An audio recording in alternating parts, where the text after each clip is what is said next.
Annissa Coy here with Firehouse Education and this week's Ask Annissa video column.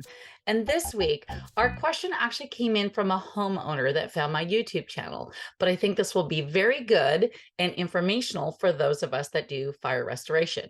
Now, she had some dirty wallpaper, but this would still apply if we were cleaning wallpaper because of a fire damage loss. So her question was, good afternoon. I have a 30-year-old home with a dark green taffeta wallpaper. It's beautiful, but it's a little dirty, and I love to clean it, but I'm not sure how to. It does seem to have backing under it.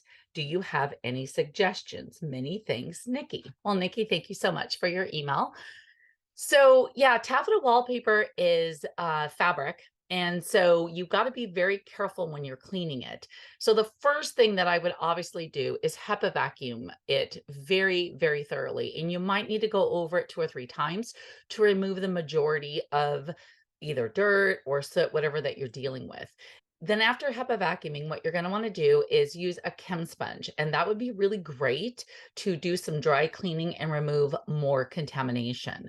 After that, you can wet clean taffeta wallpaper, but you want to be very careful. You need to be aware of what kind of backing is under it, and you don't want to get it very wet because you don't want to affect the glues that might be under that backing, which would actually cause the wallpaper to be coming off.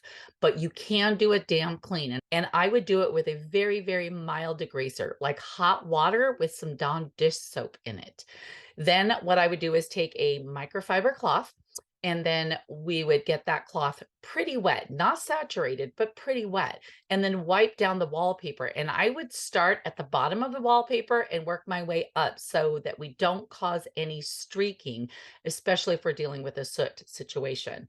Then after you do that thorough wiping, you can go over it a second time to make sure that you have removed all of the contaminants if the first go through doesn't work. After that, if that doesn't remove your contaminations, you are going to have to remove that wallpaper and put up new wallpaper. But the majority of the time when I do these cleaning methods, it works and I'm able to save the wallpaper and not go through the hassle of having to remove it and reapplying it. All right. Well, I hope that helps. Thank you so much, Nikki, for your question and your email. Be sure you are a super cool kid and you are subscribed to rnrmagonline.com and subscribe to my YouTube channel at Firehouse Education. All right. Well, you know the drill. If you have a question for me, please send me an email to Annissa@firehouseeducation.com. And I just might feature you on next week's Ask Annissa video column.